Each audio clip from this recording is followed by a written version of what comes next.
Olá pessoal, graça e paz do Senhor Jesus seja com todos nós. Uma ótima sexta-feira para todos. Hoje é dia 22 de março de 2024. Seja muito bem-vindo ao nosso Imersão Bíblica Devocional Diário de Estudo das Sagradas Escrituras. E nesta sexta-feira nós vamos dar sequência aí à nossa imersão pelo livro de Levítico.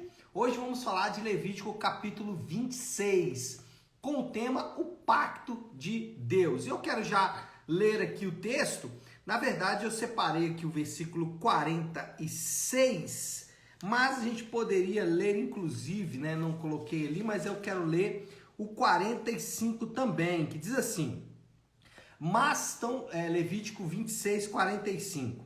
Mas por amor deles eu me lembrarei da aliança com seus antepassados, que tirei da terra do Egito à vista das nações, para ser o Deus deles, eu sou o Senhor. São esses os decretos, as ordenanças e as leis que o Senhor estabeleceu no Monte Sinai entre ele próprio e os israelitas por intermédio de Moisés. Bom, as instruções do Senhor aos israelitas culminam com as estipulações finais da aliança. Então, depois de entregar praticamente tudo, aqui tem ainda o capítulo 27, mas já as leis, de maneira geral, já foram completamente entregues, já foram dadas a Israel, e como maneira de fechar isso, né, como se fosse ali o fecho final, como se fosse ali o laço, né, aquele laço vermelho, para poder deixar tudo bonito, Deus faz então ali, o texto registra a culminação das estipulações da aliança, ou seja,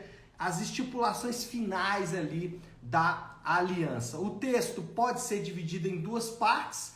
Primeira parte, bênçãos. Segunda parte, maldições. Então, eu vou começar, lógico, na primeira parte.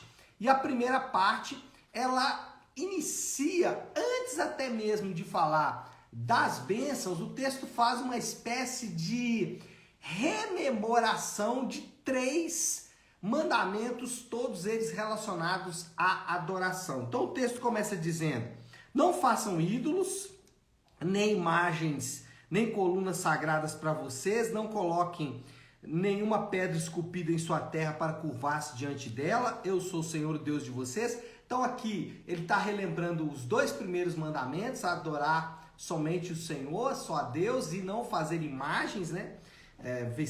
Versículo 2, e o versículo 3 ele fala: guardem os meus sábados e reverenciem o meu santuário, eu sou o Senhor. Então ele faz aqui uma lembrança de 3 ordenanças do pacto, antes de entrar então a partir do versículo 4, a partir do versículo 3, ele começa então a falar das bênçãos concernentes à aliança com Deus. Podemos dizer que elas dizem respeito a 3 áreas específicas. Então, Deus vai começar agora a falar sobre as bênçãos, e essas bênçãos elas podem ser divididas em 3 áreas aqui, de acordo com o texto. Primeiro, as bênçãos naturais, versículo 3 até o versículo 5, vai falar sobre Deus trazer a chuva, cuidar da colheita e tudo mais.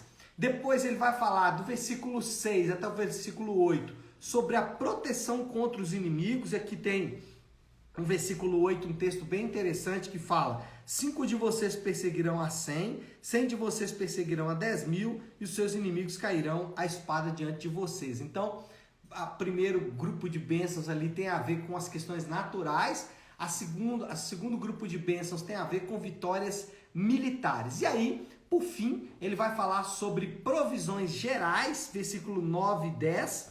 Eu me voltarei para vocês e os farei prolíferos e os multiplicarei e guardarei a minha aliança com vocês. Então ele vai falar ali de provisões de maneira geral. E aí ele finaliza com a principal bênção da aliança. Qual é a principal bênção da aliança? Versículo 12: andarei com vocês e serei o seu Deus e vocês serão o meu povo. Ele deixa a última bênção para o final, que é a bênção de continuamente andar com o seu povo.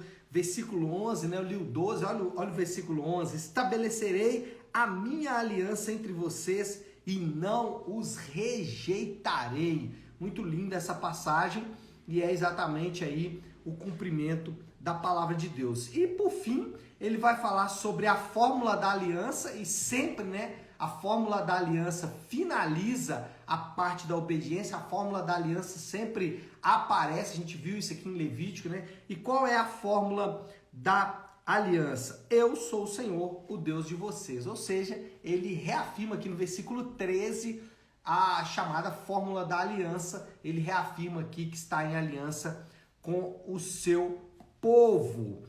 E aí começamos então as maldições advindas da desobediência. Falamos das bênçãos da obediência, agora as maldições que vêm da desobediência. Ou seja, o oposto do que aconteceria em caso de obediência. Exatamente, ele vai contrastar aqui de maneira muito clara o que aconteceria em caso de obediência. O oposto real é o que aconteceria em caso de desobediência. Desastres naturais, derrotas militares. Se em caso de obediência ele cuidaria do clima e derrotaria os inimigos, em caso de desobediência o clima ficaria descontrolado e os inimigos eles teriam vitórias contra o povo de Deus. Mas aí ele inclui algumas coisas aqui. A previsão de aumento progressivo da disciplina. O Deus está falando que ele vai aumentar gradativamente a disciplina. Olha aqui, versículos que vão falar do aumento gradativo da disciplina. 26:18 é o primeiro, fala assim: se depois de tudo isso vocês não me ouvirem, eu os castigarei 7 vezes mais pelos seus pecados. Depois, versículo 23, se apesar disso, praticamente a repetição, né? Se apesar disso vocês não aceitarem a minha disciplina, mas continuarem a opor-se a mim, eu mesmo me oporei a vocês e os castigarei 7 vezes mais por causa dos seus pecados. 23, 24. E agora, o 28, praticamente repetição dos dois anteriores. Então, com furor, me oporei a vocês, eu mesmo os castigarei 7 vezes mais por causa dos seus pecados. Então, aquela coisa dos 7 vezes mais aqui tá bem nítido, né? 7 vezes mais, tá bem nítido aqui. 3 vezes ele vai dizer, se vocês não se arrependerem, 7 vezes mais, 7 vezes mais, 7 vezes mais. E aí, depois disso, depois dessa progressão de disciplina, o texto passa a adicionar uma profecia acerca do futuro exílio babilônico. Versículo 32 e 33 diz assim: desolarei a terra a ponto de ficarem perplexos seus inimigos que vierem ocupá-la. Deus falando, olha, ele fala sobre não dar descanso para a terra. Lembra que ontem eu falei sobre o ano sabático da terra? A cada ciclo de 7 anos, o último ano era sempre para o descanso da terra, o ano sabático da terra. E aqui Deus fala que se caso os israelitas não obedecessem ao mandamento de descansar a terra, o que aconteceria? Olha aí, versículo 32. Desolarei a terra a ponto de ficarem perplexos os inimigos que vierem ocupá-la. Versículo 33. Espalharei vocês entre as nações e empunharei a espada contra vocês. Sua terra ficará desolada e as suas cidades em ruínas. Praticamente uma descrição do que acontece no cativeiro babilônico. As nações vêm a Israel, não ocupam a terra porque vê que ali a terra não vai andar para frente. Os israelitas são espalhados por toda a terra. E finalmente, o texto inclui uma promessa de restauração em caso de arrependimento de pecados. É interessante como que toda a profecia da palavra de Deus, ela sempre finaliza com uma promessa. E qual é essa promessa? Versículo, olha, deixa eu ler, vai do 40 até o 46, essa promessa, tá? Começa assim: mas se confessar os seus pecados, mas eu quero ler aqui, destacar o 44 e o 45. Apesar disso, quando estiverem na terra do inimigo, não os desprezarei, nem os rejeitarei para destruí-los totalmente, quebrando a minha aliança com eles, pois eu sou o Senhor, o Deus deles. Mas, por amor deles, eu me lembrarei da aliança com os seus antepassados que tirei da terra do Egito, à vista das nações, para ser o Deus deles. Eu sou o Senhor. Então, o texto inclui aqui uma promessa, olha, apesar de tudo isso, eu vou me voltar para vocês, no caso do arrependimento de vocês, estarei aqui de braços abertos, andarei sempre com vocês. E o último comentário aqui do texto é que o texto, apesar de aparentemente ser um texto condicional, apesar de olharmos para o texto e falarmos aqui temos dois caminhos, no final ele não é um texto condicional, ele é um texto descritivo.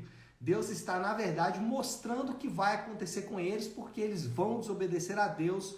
Então ele está mostrando, olha, eu vou abençoar vocês, apesar de tudo, em momentos específicos da nação, eu vou trazer bênçãos sobre vocês, mas olha o que vai acontecer com vocês lá no futuro, por causa da desobediência de vocês. Então o texto não é condicional, não é para dizer, olha, se vocês fizerem tudo isso aqui, vai acontecer isso, aparentemente parece que é isso mesmo, mas no final Deus está apenas descrevendo o que vai acontecer. Bom, aplicações aí acerca do texto. Primeiro é que o texto, irmãos, a primeira aplicação que temos que fazer aqui é que o texto se refere-se a promessas concernentes à aliança de Deus com os israelitas no Sinai.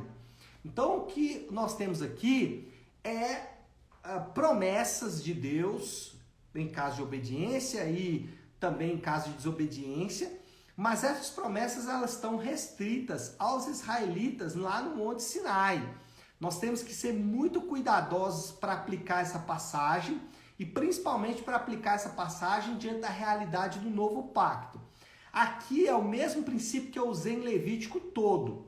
Durante a leitura de Levítico eu sempre disse, olha, isso aqui são promessas, são leis para a nação de Israel e eu tenho que ler essas leis com cuidado. Vocês sabem disso. Eu sempre disse, olha, eu não posso sair aplicando aqui todas essas leis como se todas elas estivessem plenamente válidas. Por quê? Porque muitas delas têm a ver com as leis civis da nação de Israel, outras são leis cerimoniais.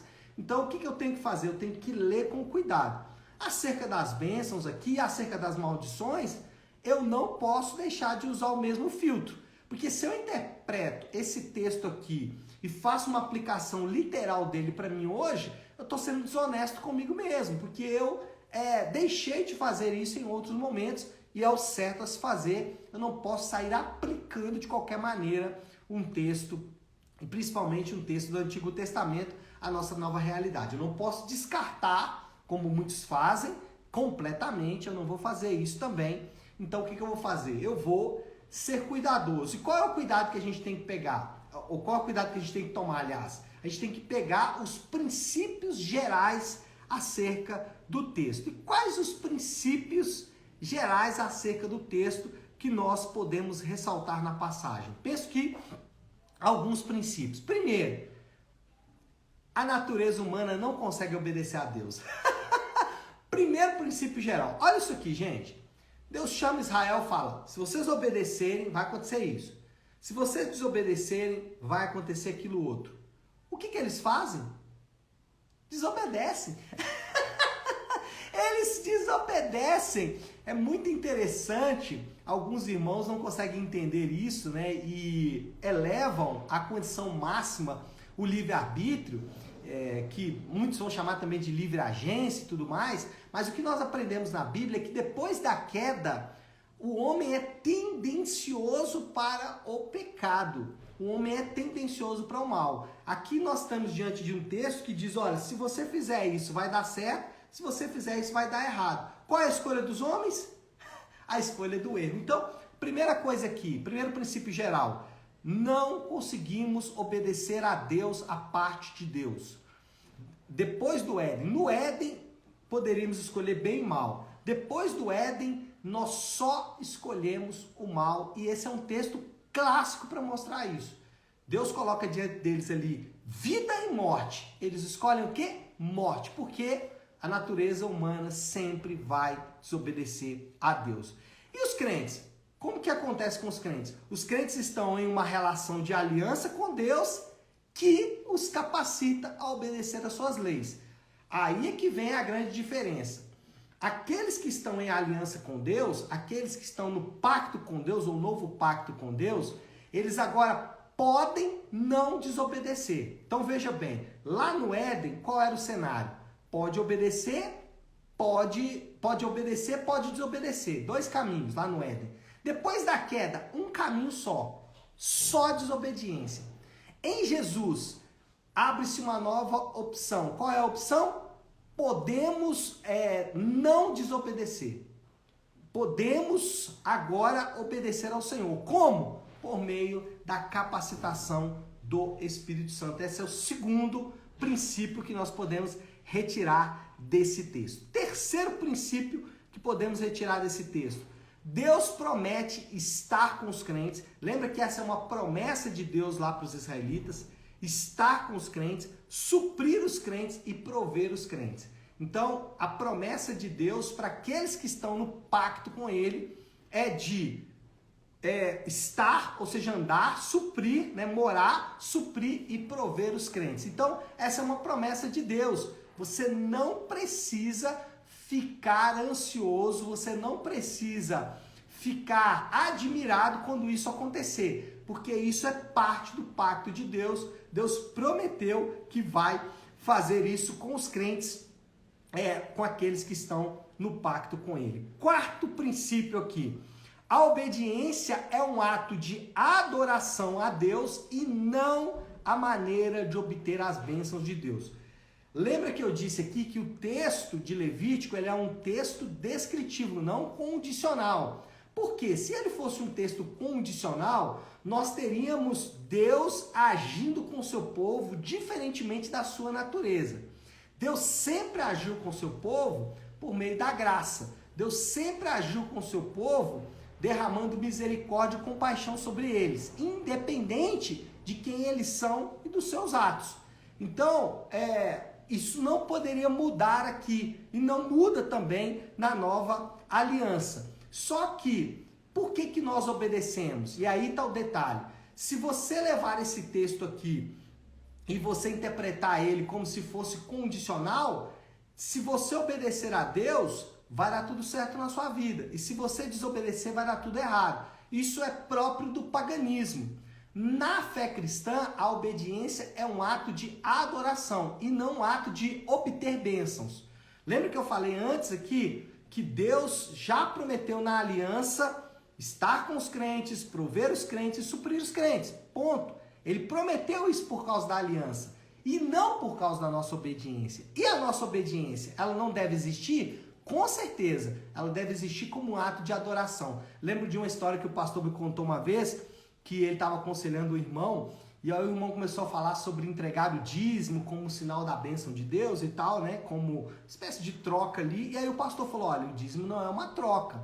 O dízimo não é, você entrega e aí Deus vai fazer tudo dar certo na sua vida. Aí aquele irmão ficou meio triste assim, foi embora. E depois compartilhou com o pastor algum tempo depois que já não era mais dizimista. E ele falou, por que você não é mais dizimista? Aí ele falou assim, pastor, porque você falou comigo que o dízimo não condiciona a bênção de Deus. O pastor falou, mas espera aí, você entrega, o que motiva você a entregar o dízimo? É a bênção de Deus ou é o ato de adoração? E aquilo pôs o irmão para pensar. Nós temos que obedecer a Deus como ato de adoração a Deus e não como exigências da lei, porque senão é legalismo. Quinto princípio aqui, nossa, eu estou atrasadaço, Quinto princípio aqui, em caso de desobediência, os frutos podem ser amargos. E aqui é uma questão empírica. Sabemos que quando o ato de obediência é um ato de adoração e quando desobedecemos, os frutos são amargos e aqui está claro isso também. E o sexto princípio, Deus promete estar em meio às lutas e tribulações dos crentes. Engraçado que aqui no texto ele fala o que vai acontecer. Olha, vocês serão desterrados, vão para outra terra, não sei o que lá. Isso vai acontecer, mas eu, Senhor, estarei com vocês. Então, Deus promete não nos livrar de todas as lutas e tribulações. Na verdade, ele prevê algumas lutas e tribulações, mas ele diz, eu estarei com vocês no meio destas lutas. Isso é parte do novo pacto, parte da nova aliança. Moral da história, gente? Para a gente concluir aí. O relacionamento de aliança com Deus abarca elementos como andar com Ele, experimentar as suas bênçãos e testemunhar das suas obras poderosas. Isso é parte do relacionamento com Deus. Por estarmos no relacionamento com Deus, Deus vai andar conosco, Deus vai nos dar as suas bênçãos e nós vamos testemunhar dos grandes atos dele. Isso aí não é condicional, isso é parte da aliança, descrição da aliança. E aí eu posso pensar aqui numa aplicação final, para a gente poder orar. Qual é a aplicação final que podemos pegar no caso desse texto? Ontem eu falei, não posso me esquecer, né? O Senhor, Ele de fato está conosco. E hoje, qual é aqui o não posso esquecer? Não posso esquecer que estou em relacionamento de aliança com Deus. Não podemos nos esquecer disso jamais, jamais e jamais. Tá certo, pessoal? Vamos orar? Vamos colocar tudo isso aí diante de Deus. Se você puder, então, pare aí um instante o que você está fazendo e vamos juntos buscar a Deus em oração, como eu faço na sexta-feira. Encerro a semana de devocionais com a oração que o Senhor nos ensinou. Pai nosso que estás nos céus, santificado seja o teu nome. Venha o teu reino, seja feita a tua vontade, assim na terra como no céu. Dá-nos hoje o nosso pão de cada dia. Perdoa as nossas dívidas, assim como perdoamos aos nossos devedores. E não nos deixes cair em tentação, mas livra-nos do mal, porque teu é o reino, o poder e a glória para sempre. Amém. Amém, pessoal? Bom, então é isso. Nós vamos ficando por aqui. Que Deus te abençoe. Uma ótima, uma excelente sexta-feira para todos. Um final de semana abençoado. Fiquem com Deus.